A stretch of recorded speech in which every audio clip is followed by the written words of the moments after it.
This broken piece was actually in there better than I thought. I didn't think I would need some sort of pry bar. That rubbery seal between the garage and the driveway also needs to be removed. We're gonna get this vacuumed up, get all the debris out of there, figure out what we're working with. Now, I still want this driveway to move independently of the garage. So in order to achieve that, I'm gonna stick some rebar into my old existing driveway. Now, I ran it at the flattest angle I could given where I was working. Now, I simply hammered that rebar back into that existing concrete. We don't need 10 feet for people that don't wanna have to deal with 10 feet of it.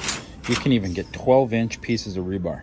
Of course, you pay for it. 10 foot is $7, feet 12, or $3.50 for 12 inches, which is actually what I'm gonna do, so.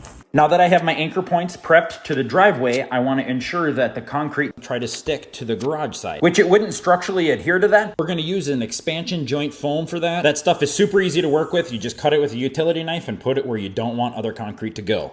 Now we need to attach this existing concrete to the new concrete, and we're gonna use a primer to do it. And depending on how much you're doing, you can use a paintbrush or even a paint roller. And just like so many other aspects of life, prep is by far the most important part. Don't skip out on any of those parts. You saw how I was working that trowel up and down and inside that mud there. What I was doing is trying to work all those air bubbles. Air bubbles are gonna equal weak points, so make sure you get as many out as you can, and then it's patience and art. Work it nice and smooth and let it dry. After that cures, we gotta fix this joint.